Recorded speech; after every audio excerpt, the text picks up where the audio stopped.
Bem-vindos ao Calma, o podcast onde ouvimos, relaxamos e adormecemos. Obrigado por se juntarem a nós esta noite. Hoje iremos relaxar e nos deixar levar por uma doce reinterpretação da epopeia de Gilgamesh, uma das histórias mais antigas já contadas. Sigam o poderoso rei de Uruk numa jornada de amizade, perda e busca por significado. Permitam que este antigo conto de coragem e reflexão acalme vossas mentes e vos guie a um sono profundo e pacífico. Antes de começarmos nossa história, vamos reservar um momento para relaxar e deixar para trás os estresses do dia. Fechem os olhos e inspirem lentamente, profundamente. Depois, expirem com suavidade. Deixem que o ruído do mundo moderno se dissipe. A cada respiração, sintam-se a flutuar, como se o próprio tempo se tornasse mais suave, mais maleável, guiando-vos de volta a um lugar há muito esquecido. Encontram-se de pé no berço da civilização, a antiga Suméria. O ar é quente e seco, impregnado com o suave aroma de terra cozida pelo sol e de incenso distante. A paisagem é plana e dourada, acariciada pelo sol eterno. À vossa frente, o grande rio Eufrates serpenteia através do deserto, como uma fita prateada a brilhar sob o céu. Suas águas fluem com uma sabedoria ancestral, sussurrando segredos conhecidos apenas pelos deuses e pelas estrelas. Seguem um caminho de pedra, os pés descalços sobre a terra quente, cada passo enraizando-vos mais profundamente neste mundo sagrado. À vossa direita, avistam o zigurate de Ur, elevando-se em direção ao céu. Camadas de pedra banhadas pelo sol, esculpidas por mãos há muito desaparecidas, não sentem pressa, apenas calma, o tipo de calma que habita nos ossos da terra. Enquanto caminham, uma brisa suave passa pelos juncos. Ouvem cantos antigos, distantes e reconfortantes, transportados através do tempo. Eles não vos pedem nada, apenas vos acolhem. Chegam a um jardim sombreado, escondido atrás de muros de tijolos de barro. Aqui tudo é paz. As palmeiras balançam suavemente. O lago no centro reflete o céu como um espelho. Sentam-se à beira e a cada respiração sentem a paz deste lugar entrar em vosso corpo. Aqui, neste espaço sagrado, sentem a presença dos antigos deuses, Inanna, Enki, Ninhursag. Eles não estão longe. Observam-vos com uma reverência silenciosa, guardiões da sabedoria, da calma, do eu interior mais profundo. Estão seguros, estão enraizados, são eternos, e agora que estão relaxados, podemos começar nossa história na antiga cidade suméria de Uruk. Gilgamesh caminhava pelas ruas com a confiança de um deus e, em muitos aspectos, ele era um 2/3 divino, filho da deusa Ninsun e do rei mortal Lugalbanda, dotado de uma força e beleza sem igual. Gilgamesh sorria enquanto caminhava, sentindo os olhares de seus cidadãos sobre ele. Uma mistura de admiração, medo e ressentimento. Ele pouco se importava com o conforto deles. Um rei devia ser temido. Ao se aproximar do zigurate onde seus conselheiros o aguardavam, contemplou a nova seção do muro que havia encomendado. Ele permanecerá por 1000 anos, pensou. Quando eu não passar de pó, estes muros ainda pronunciarão o meu nome. No templo, o sumo sacerdote, Shamash Nasir, inclinou-se profundamente. Grande rei, há um assunto que requer sua atenção. O povo está inquieto. Os jovens que recrutas para o teu exército, as mulheres que tomas para teu prazer, famílias estão a ser dilaceradas. Os trabalhos no muro consomem todos os nossos recursos. Gilgamesh franziu os olhos. Estás a sugerir que sou demasiado severo, sacerdote? Não, meu rei. Apenas relato o que ouço nas ruas. As suas orações aos deuses tornaram-se desesperadas. Que orem, respondeu Gilgamesh com um gesto desdenhoso. Os deuses deram-me o domínio sobre Uruk. Se desejam mudar isso, que desçam eles próprios do céu. Sem o conhecimento do rei, naquele exato momento, os deuses estavam de fato a ouvir as orações dos cidadãos de Uruk e estavam a preparar uma resposta que mudaria para sempre o poderoso Gilgamesh. Gilgamesh não conhece igual e, portanto, não conhece moderação, declarou Anu, pai dos deuses. Ele toma as mulheres como lhe apetece e exausta os homens a construir os seus muros. A deusa Aruru acenou com a cabeça. Então criemos o seu igual, alguém que lhe possa fazer frente. Pegando em argila, Aruru umedeceu-a com sua saliva divina e moldou uma figura selvagem, poderosa e coberta de pelos. Nesta forma, ela soprou vida. Assim, nasceu Enkidu, um ser de pura natureza, forte como as mais selvagens das bestas. Com um gesto, Aruru enviou-o para a natureza, uma força contrária ao poder desenfreado de Gilgamesh.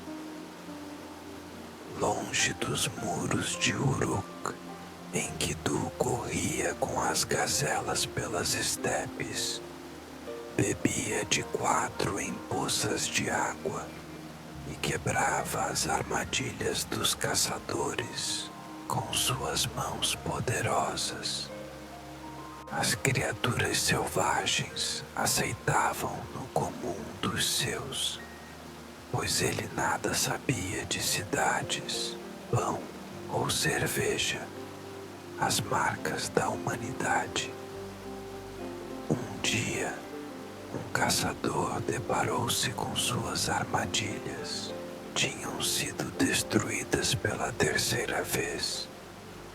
Escondido atrás de um muro de juncos, observou Enkidu aproximar-se de um bebedouro com uma manada de gazelas. As mãos do caçador tremeram ao ver aquilo. Um monstro, murmurou para si mesmo, observando a figura poderosa de Enkidu mover-se com graça animal. Não admira que as minhas armadilhas sejam inúteis. O caçador regressou apressadamente a Uruk, pedindo audiência com o próprio Gilgamesh. Meu rei, disse curvando-se, vi uma criatura na natureza, um homem coberto de pelos que corre com as bestas. A sua força é imensa. Ele bate as minhas armadilhas como se fossem gravetos. Os animais seguem-no como se ele fosse o seu pastor. Gilgamesh inclinou-se no seu trono, intrigado. Tragam-no a mim. Impossível, meu senhor. Ele é demasiado selvagem, demasiado forte. O rei sorriu. Então domesticá-lo-emos, convocou a sacerdotisa Shamat. Vai com este caçador. Usa os teus encantos para atrair este homem selvagem para fora dos seus hábitos animais. Faz dele um homem através do prazer e traz-no a Uruk. Shamat inclinou a cabeça. Como ordenas, meu rei? Shamat viajou com o caçador até o bebedouro onde Enkidu costumava beber. Esperaram até que ele aparecesse, conduzindo gazelas até a água.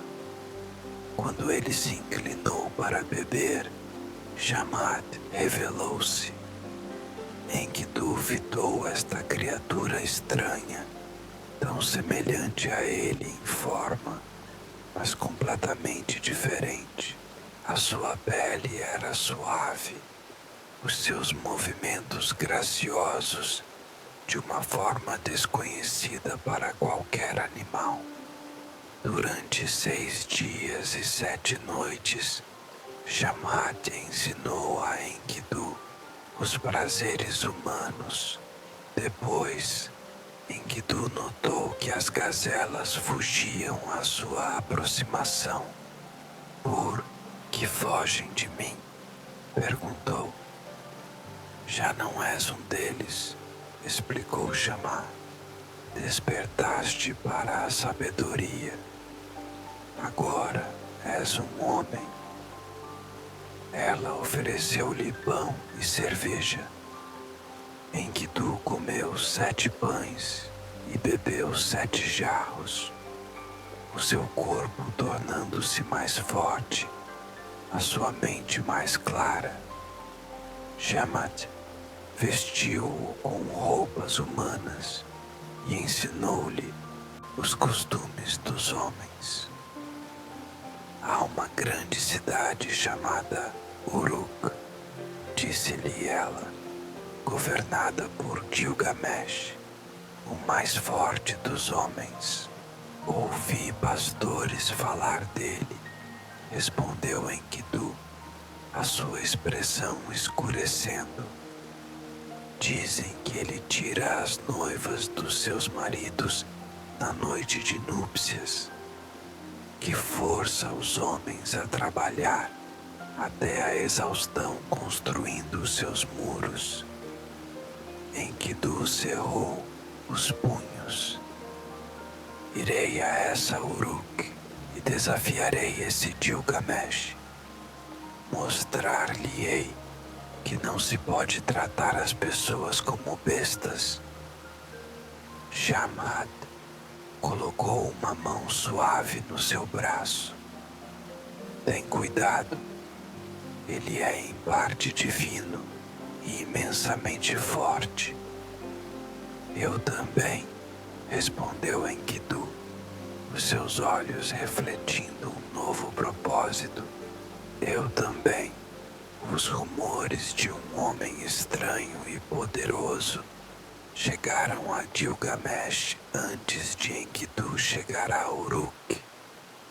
O rei ignorou esses relatos até a noite de um grande casamento, quando a sua visita habitual para reclamar a noiva foi interrompida.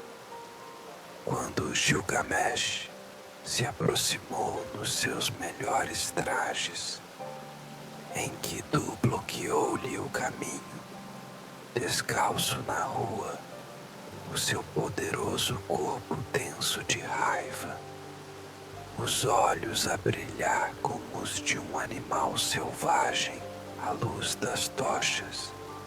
Não entrarás, declarou Enkidu, a sua voz ecoando na rua subitamente silenciosa. Não tomarás mais esposas dos seus maridos. Gilgamesh riu, embora algo na postura deste estranho o fizesse hesitar. Quem és tu para desafiar o rei de Uruk? Afasta-te, homem selvagem. Eu sou Enkidu, criado pelos próprios deuses para refrear a tua arrogância, respondeu ele, firmando os pés. És um tirano que esqueceu que um rei deve servir o seu povo. Gilgamesh apertou os olhos. Sem aviso, investiu. Enkidu enfrentou-o e os dois homens colidiram como um trovão. O chão pareceu tremer sob os seus pés enquanto lutavam. Gilgamesh nunca tinha enfrentado tal força.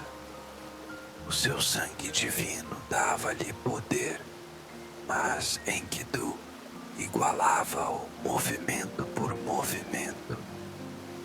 Horas passaram enquanto lutavam, nenhum ganhando vantagem clara. Rolaram no pó em frente ao templo, os seus corpos brilhantes de suor, os músculos tensos até ao limite. Finalmente, Gilgamesh conseguiu atirar Enkidu ao chão e imobilizá-lo apenas por um momento, antes que Enkidu se libertasse. Ambos os homens se levantaram, ofegantes, sangrando de numerosos pequenos ferimentos, olhando um para o outro com um novo respeito.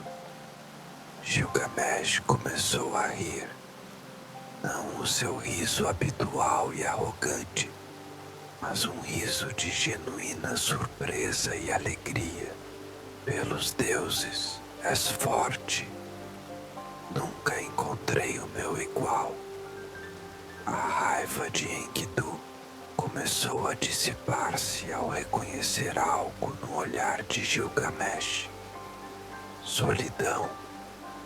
A mesma solidão que ele tinha sentido entre os animais, nunca verdadeiramente pertencendo. És como eu, disse simplesmente Enkidu. Gilgamesh aproximou-se e agarrou o ombro de Enkidu. Venha ao meu palácio, não como meu súbdito, mas como meu amigo. Ele pronunciou a palavra como se a estivesse a provar pela primeira vez. Amigo. Enkidu sentiu o seu propósito mudar. Talvez os deuses o tivessem enviado não apenas para desafiar Gilgamesh, mas para o completar. Amigo concordou. Assim, começou um laço que mudaria ambos os homens para sempre. Semanas passaram enquanto Gilgamesh e Enkidu se tornavam inseparáveis. Treinavam juntos, caçavam juntos e partilhavam longas conversas até altas horas da noite. O povo de Uruk notou uma mudança no seu rei. Ele ainda era orgulhoso e forte, mas menos caprichoso, mais ponderado nas suas decisões. Uma noite, enquanto descansavam no jardim do palácio, Gilgamesh ficou pensativo. Construí muros que me sobreviverão, disse, olhando para as estrelas. Mas qual é o propósito da vida de um rei, se não alcançar a verdadeira imortalidade através de grandes feitos? Enkidu colheu uma flor e examinou-a. Que feito contemplas? Gilgamesh sentou-se, os olhos brilhando de excitação. A oeste fica a grande floresta de cedros, lar de árvores mais altas que qualquer edifício em Uruk. A floresta é sagrada para os deuses, protegida pelo terrível guardião Umbaba, cujo rugido é a inundação, cuja boca é fogo, cujo hálito é a morte. E desejas enfrentar este demônio? Perguntou Enkidu, reconhecendo a ambição familiar na voz do seu amigo. Juntos viajaremos para a floresta, derrotaremos Humbaba e cortaremos os cedros sagrados. Com eles, construiremos monumentos que farão os nossos nomes viver para sempre. A voz de Gilgamesh elevou-se com entusiasmo. Enkidu franziu a testa. Humbaba foi nomeado pelo próprio Enlil para guardar a floresta. Desafiá-lo é desafiar os deuses. Não somos nós também, em parte, divinos? Contra-atacou Gilgamesh. Que glória há na segurança! Vem, amigo, com o teu conhecimento da natureza e a minha força. O que pode deter-nos? No dia seguinte, Gilgamesh anunciou as suas intenções ao conselho de anciãos. Eles avisaram contra a expedição, os seus rostos graves.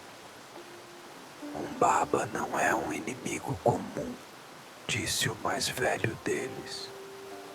As suas 7 auras de terror paralisam todos os que se aproximam.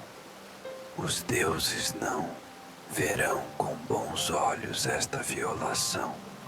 Gilgamesh dispensou as suas preocupações.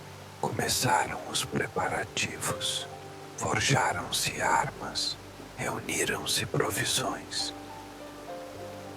Enquanto Gilgamesh e Enkidu viajavam para oeste, o terreno tornava-se cada vez mais difícil. Atravessaram montanhas e cruzaram rios, acampando sob estrelas estranhas. Com cada dia que passava, Enkidu ficava mais perturbado. Conheço estes lugares selvagens, disse a Gilgamesh, enquanto montavam o acampamento na quinta noite. Sinto perigo à frente. Humbaba não é uma simples besta. Ele é o caos encarnado. Após 2 semanas de viagem, chegaram à beira da floresta de cedros. As árvores elevavam-se a alturas impossíveis, bloqueando o sol. Um pesado silêncio pairava no ar, quebrado apenas pelos seus passos no tapete de agulhas. Ele sabe que estamos aqui, sussurrou Enkidu, sentindo um medo primordial crescer dentro dele. Como se tivesse sido convocado pelas palavras, um rugido abalou a floresta. Não de uma direção, mas aparentemente de todos os lados ao mesmo tempo. O chão tremeu sob os seus pés, enquanto uma forma começava a tomar forma entre as árvores antigas. Humbaba emergiu das sombras dos cedros ancestrais, uma figura monstruosa com um rosto distorcido. Os seus olhos ardiam como brasas e o seu hálito queimava o chão da floresta. As 7 auras de terror emanavam dele em ondas visíveis, ameaçando sobrepujar a determinação dos heróis. Quem ousa entrar na minha floresta? Trovejou Humbaba, fazendo cair agulhas dos ramos acima. Mortais e homem-besta, vocês violam terra sagrada. Gilgamesh avançou, o queixo erguido com determinação. Eu sou Gilgamesh, rei de Uruk, filho de Lugalbanda e da deusa Ninsun. Viemos pelos cedros e para cumprir a nossa busca. Humbaba emergiu das sombras da grande floresta, a sua presença imponente e antiga como as próprias árvores. Muitos entraram no meu domínio sem convite. Nenhum saiu para contar, rugiu ele, a voz como um trovão distante. O guardião da floresta circulou-os, o ar tornando-se pesado com tensão. Gilgamesh e Enkidu ficaram costas com costas, os seus movimentos perfeitamente sincronizados após meses de companheirismo. A aura de intimidação de Humbaba pressionava as suas mentes, evocando visões dos seus medos mais profundos. Lembra-te do nosso propósito, sussurrou Enkidu enquanto enfrentavam o guardião. Lembra-te de quem nos protege. Gilgamesh ergueu os olhos para os retalhos de céu, visíveis entre os altos cedros. Grande Shamash, honramos a tua orientação. Dá-nos a tua força. O Deus do Sol respondeu, enviando ventos poderosos que rodopiaram pela floresta. 13 ventos levantaram-se em sucessão, cada um rodeando Humbaba, até que o guardião se viu contido pela sua força. Com os ventos a conter Humbaba, Gilgamesh aproximou-se.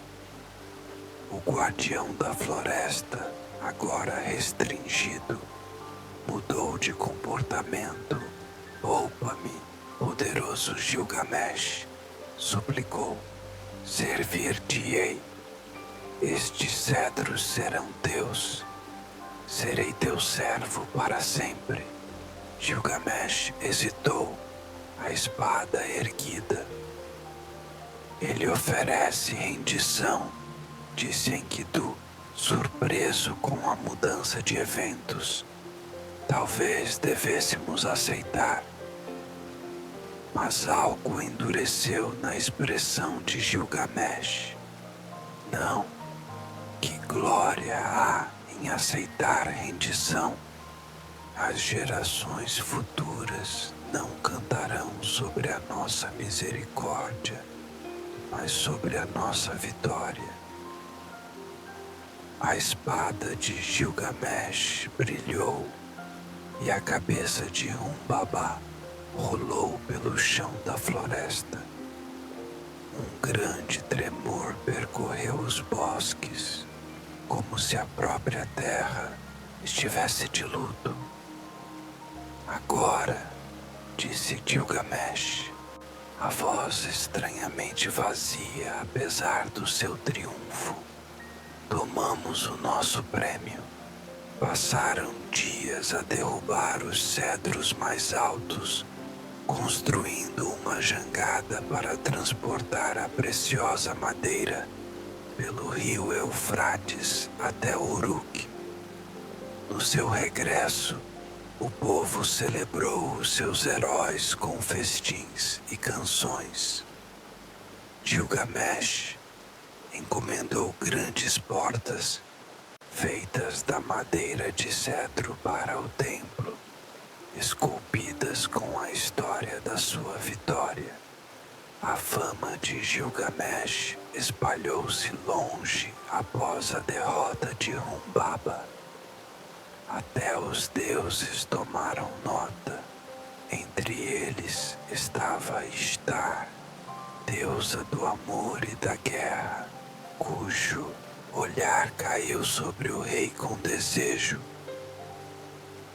Uma tarde, enquanto Gilgamesh se banhava no rio, lavando o pó de uma caçada, o ar à sua volta cintilou. Ishtar apareceu diante dele em toda a sua beleza divina, os olhos a refletir a fome de uma predadora. Poderoso Gilgamesh, murmurou ela, a voz doce como mel. A tua beleza e força capturaram a minha atenção. Sê meu marido. Ofereço-te riquezas além da imaginação, uma carruagem de lápis lazuli e ouro, reis e príncipes de terras distantes prostrar-se-ão aos teus pés, os teus celeiros transbordarão sem fim. Gilgamesh olhou para a deusa, a sua beleza inegável, o seu poder imenso. No entanto, hesitou, lembrando-se do destino dos seus amantes anteriores. Por que aceitaria? Respondeu com ousadia. O que acontece àqueles que dizes amar? Dumuzi, o teu pastor amado, condenaste-o ao submundo. Tamuz, o pássaro colorido, partiste-lhe a asa. Amaste o garanhão, depois amaldiçoaste-o para ser chicoteado e esporado. Amaste o pastor que te fornecia pão, depois transformaste-o num lobo caçado pelos seus próprios cães. Qual dos teus amantes amaste para sempre? Nenhum. És uma porta dos fundos que deixa entrar o frio, um sapato defeituoso que aperta o pé de quem usa. O belo rosto de Ishtar contorceu-se de raiva. Sem mais uma palavra, ela desapareceu. O seu pai, Anu, iria ouvir sobre isto. Pai, chorou ela, lágrimas de humilhação escorrendo pelo seu rosto.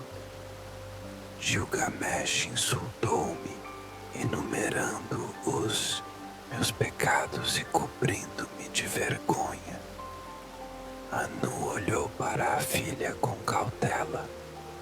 Filha, terás tu provocado ele? Ah, dá-me o touro do céu, exigiu ela. Deixa-me punir a sua arrogância. Se recusares, esmagarei os portões do submundo e farei os mortos erguerem-se para superarem os vivos em número. Perante tal ameaça, Inu cedeu. Deu-lhe as rédeas do poderoso touro do céu, uma criatura de fúria divina. Em Uruk, gritos irromperam durante a refeição de Gilgamesh e Enkidu. O touro do céu tinha descido sobre a cidade, os seus cascos criando abismos, o seu hálito causando seca. Centenas caíram enquanto ele bebia do Eufrates. A vingança de Ishtar, disse Gilgamesh, preparando-se. Vem, amigo. A besta divina carregou pelas ruas, destruindo edifícios e murchando colheitas. Os heróis posicionaram-se em extremos opostos da praça do templo. Eu distraio-o, chamou Gilgamesh. Agarra a sua cauda quando ele atacar. Quando o touro investiu contra ele, Gilgamesh esquivou-se, enquanto Enkidu agarrava a sua cauda. Enquanto a besta se debatia, Gilgamesh golpeou o seu ventre. O touro empinou-se e Enkidu desequilibrou-o, permitindo que Gilgamesh desferisse o golpe final. Enquanto os cidadãos emergiam para celebrar, Ishtar lamentou-se das muralhas de Uruk. Enkidu, encorajado, arrancou a perna direita do touro e atirou-a na sua direção. Se pudesse alcançar-te, faria o mesmo contigo. Naquela noite, enquanto a cidade festejava com a carne do touro, os deuses reuniram-se em conselho. Por 2 vezes estes mortais mataram guardiões divinos, declarou Anu. Primeiro um babá, nomeado por Enlil, e agora o touro do céu. Tal desafio não pode ficar impune. O insulto de Enkidu foi maior, insistiu Ishtar, que ele morra. Os deuses acenaram com gravidade. Um dos heróis teria de pagar o preço pela sua audácia. A doença começou subtilmente. Um peso nos membros de Enkidu. Um frio persistente apesar do calor do verão. Em dias, ele já não conseguia levantar-se da sua cama no palácio. A sua força, outrora igual à de Gilgamesh, esvaía-se como água na areia. Gilgamesh convocou todos os curandeiros de Uruk, ofereceu sacrifícios a todos os deuses, mas nada abrandou o declínio de Enkidu.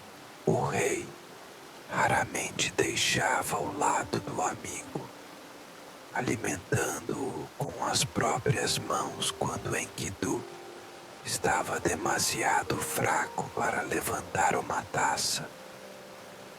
Isto é o julgamento dos deuses, sussurrou Enkidu num momento de lucidez. A sua outrora poderosa voz agora fraca. Na sua febre culpou o caçador que o descobrira e Shammad que o civilizara. amaldiçoando-os ambos pelo caminho que o levara ao leito de morte. Gilgamesh lembrou-lhe que sem eles a sua irmandade nunca teria existido. Estas palavras alcançaram Enkidu, clareando os seus pensamentos. Ele reconsiderou a sua jornada de homem selvagem a herói, de solidão a irmandade, e retirou as suas maldições. Em vez disso, abençoou Shamash, agradecendo-lhe por tê-lo unido a Gilgamesh. Quando o 12º dia da sua doença amanheceu, Enkidu lamentou morrer numa cama, em vez de numa batalha gloriosa. Gilgamesh, com uma lágrima a escorrer-lhe pela face, assegurou-lhe que não havia maior honra do que morrer como seu irmão.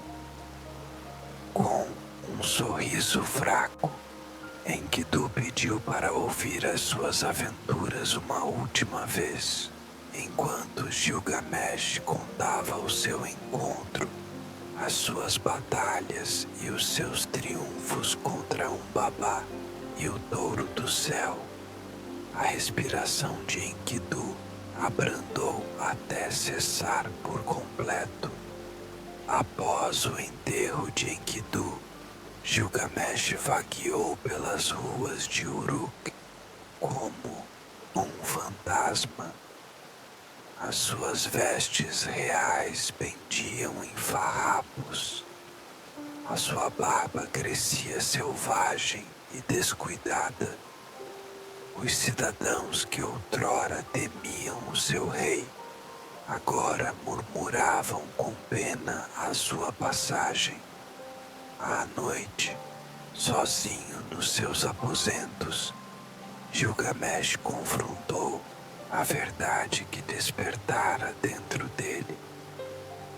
Enkidu morreu, sussurrou para o quarto vazio.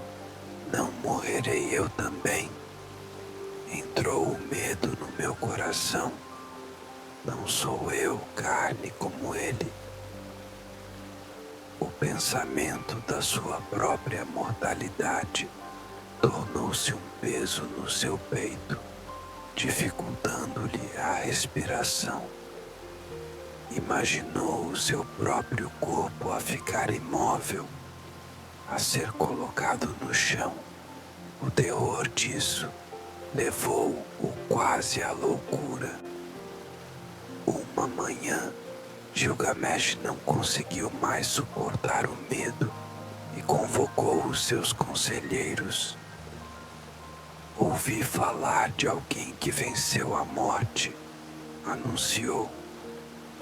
Utnapishtim, que sobreviveu ao grande dilúvio quando os deuses tentaram destruir a humanidade. A ele e a sua esposa foi concedida a vida eterna pelos deuses. Vou procurá-lo e aprender o seu segredo. Os anciãos protestaram. Meu rei, a jornada é impossível. Utnapishtim vive para além das águas da morte, onde nenhum mortal viajou. Não sou apenas mortal, respondeu Gilgamesh, a voz recuperando um pouco da sua antiga força. Encontrarei-o ou morrerei a tentar. Melhor morrer a buscar a imortalidade do que viver a tremer perante a morte. Nomeou um regente para governar na sua ausência e preparou equipamento simples, um odre de água, um arco de caça, um manto de peles de animais. Nenhum ornamento real o ajudaria onde ele ia. Ao amanhecer, Gilgamesh saiu furtivamente. pelos grandes portões de Uruk. Atrás dele ficava a cidade que construíra, o povo que governara, a campa do seu único amigo. À sua frente estendia-se o vasto deserto e, algures para lá, a resposta ao seu mais profundo medo.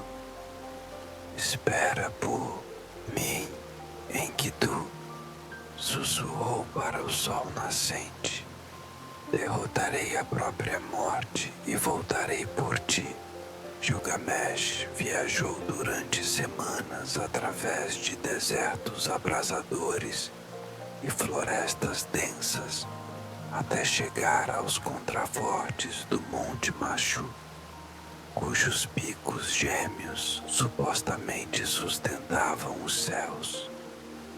Ali, no lugar onde o sol nascia e se punha cada dia, estava um grande portão guardado por terríveis homens escorpião. Tinham cabeças e torsos humanos, mas a parte inferior do corpo e cauda de enormes escorpiões. Apesar dos seus avisos de que nenhum mortal jamais passara por ali, a determinação de Gilgamesh em encontrar Utnapishtim e aprender o segredo da vida eterna impressionou os antigos guardiões. Permitir-lhe-iam passar pelo portão da montanha, avisando-o sobre as 12 léguas de escuridão total que o aguardavam. Entrando no túnel de escuridão completa, Gilgamesh caminhou às cegas com uma mão na parede, contando seus passos para medir a distância. A escuridão pressionava-o como um peso físico, ameaçando esmagar a sua determinação. Após o que pareceu uma eternidade, um ponto de luz apareceu à frente, crescendo lentamente até ele emergir, piscando os olhos para uma costa banhada por uma luz estranha.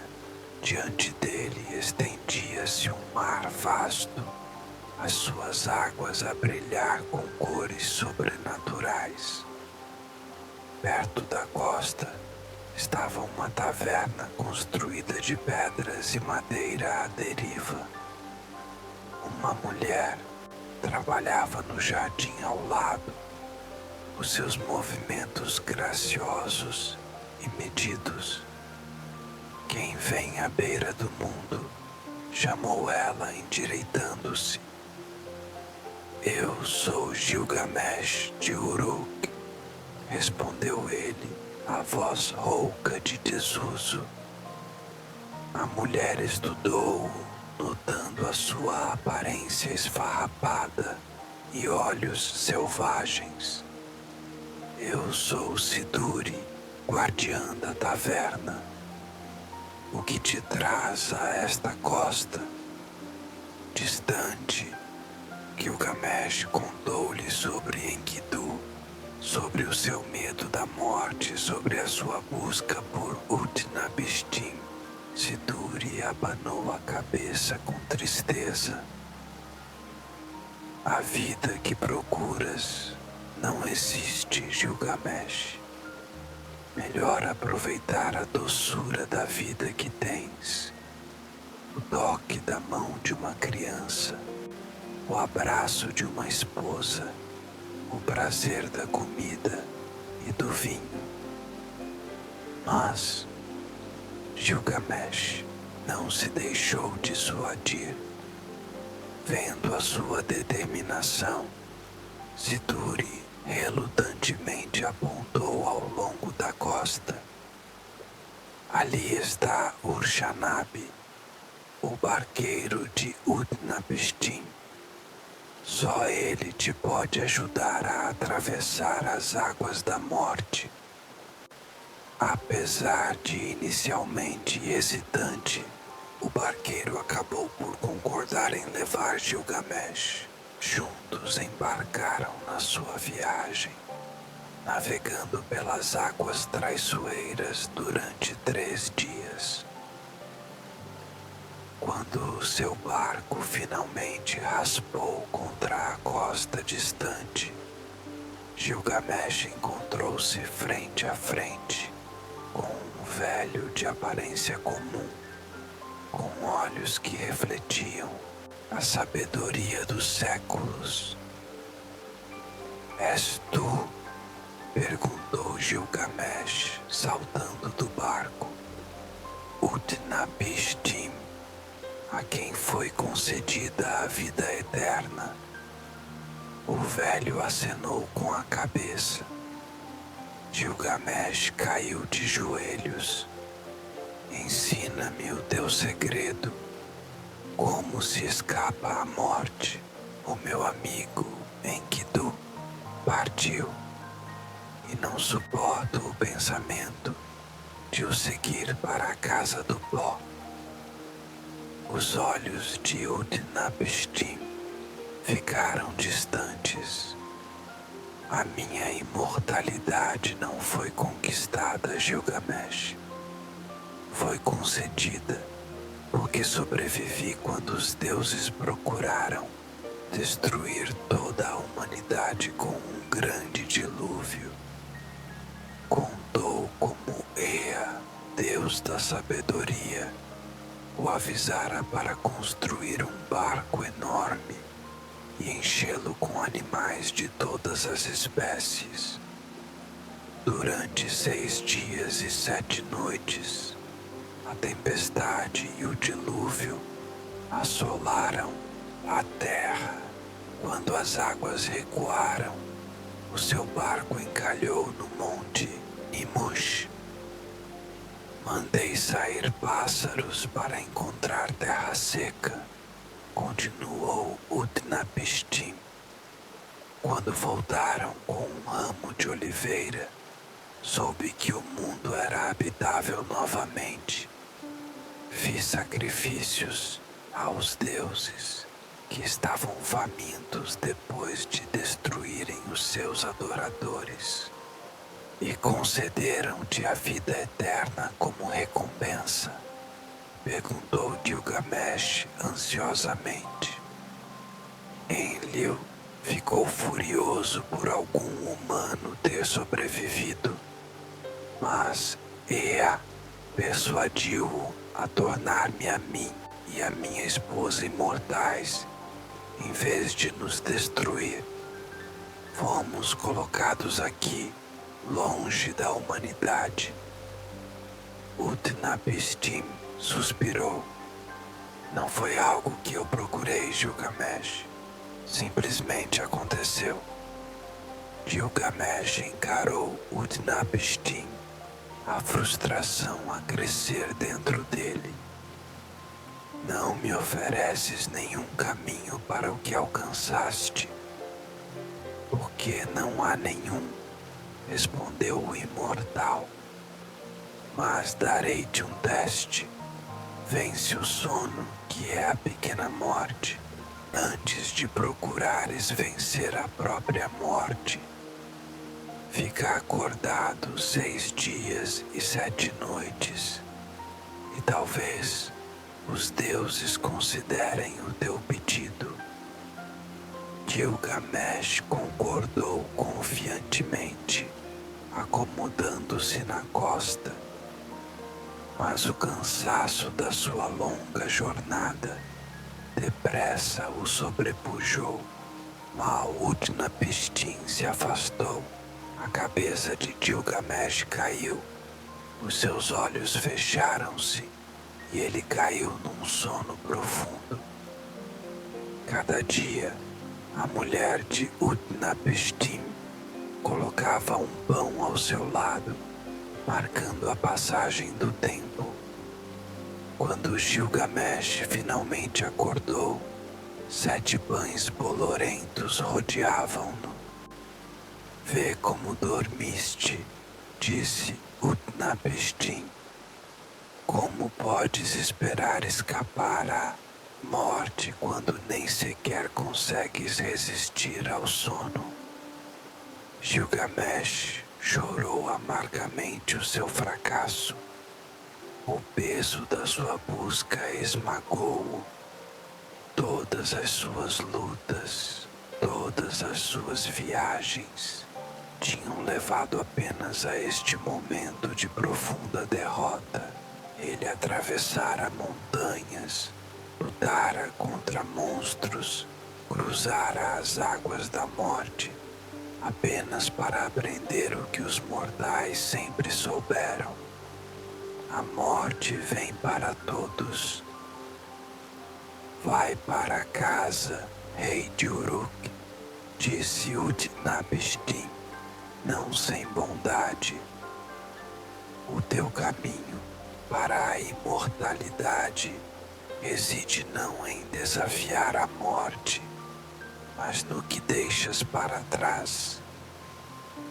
Gilgamesh e Urshanabi embarcaram na viagem de regresso através das águas da morte em silêncio. O barqueiro, tendo ajudado Gilgamesh, nunca mais poderia regressar à costa de Utnapishtim. Acompanharia o rei de volta a Uruk para começar uma nova vida entre mortais. À medida que viajavam, uma profunda mudança instalou-se em Gilgamesh. O desespero ardente que o levara para além dos confins da terra diminuiu gradualmente. No seu lugar cresceu uma aceitação tranquila, terna como uma folha nova. Quando finalmente coroaram a última colina e avistaram Uruk ao longe, Gilgamesh parou, transfigurado pela visão. Os enormes muros que ele encomendara brilhavam ao pôr do sol, rodeando os templos, jardins e casas do seu povo. O Eufrates serpenteava junto à cidade, dadivoso e constante. Olha para a cidade, Urshanabi, disse Gilgamesh suavemente. Há algo igual na tua experiência? Ele apontou para o layout de Uruk. 1/3 cidade, 1/3 jardim e 1/3 campo, com o sagrado templo de Iana a erguer-se no seu centro. Eu construí esses muros, continuou. Planejei esses pomares, estabeleci leis para proteger o fraco do forte. Pela primeira vez desde a morte de Enkidu, um sorriso tocou os seus lábios. Posso não viver para sempre, mas talvez estas obras vivam. Ao entrarem na cidade, os cidadãos juntaram-se, maravilhados ao ver o seu rei regressado. Tinham-no considerado perdido para sempre. E, no entanto, ali ele estava, mudado, amadurecido, mas, inegavelmente, Gilgamesh. Nos dias que se seguiram, Gilgamesh ordenou aos escribas que registrassem a sua jornada e a história de Enkidu. Supervisionou reparações nas secções do muro que se tinham deteriorado na sua ausência. Julgou disputas com uma sabedoria e compaixão renovadas. À noite, por vezes subia ao ponto mais alto do muro de Uruk e contemplava as estrelas, as mesmas estrelas que brilhavam sobre a campa, distante do seu amigo. Todos regressamos ao pó Enkidu, sussurrava ele para a noite. Mas o que construímos juntos, a nossa amizade, esta cidade, as histórias dos nossos feitos, estas coisas permanecem depois de nós. Gilgamesh reinou por muitos mais anos, um rei temperado pela dor e iluminado pela sabedoria. Quando a morte finalmente veio por ele, ele não lutou nem fugiu. Recebeu-a como a conclusão natural de uma vida plenamente vivida, seguro de que os muros de Uruk permaneceriam muito depois de o seu nome se ter desvanecido da memória. No entanto, o seu nome não se desvaneceu. O conto de Gilgamesh, gravado em tabuinhas de argila, sobreviveu milênios, assegurando que o rei que procurou a imortalidade viveria para sempre nos corações e mentes daqueles que ouvissem a sua história. Espero que tenham gostado desta história e que vos tenha proporcionado uma noite de sono pacífico e reparador. Junte-se a mim amanhã à noite para outra história para dormir. Até lá, bons sonhos.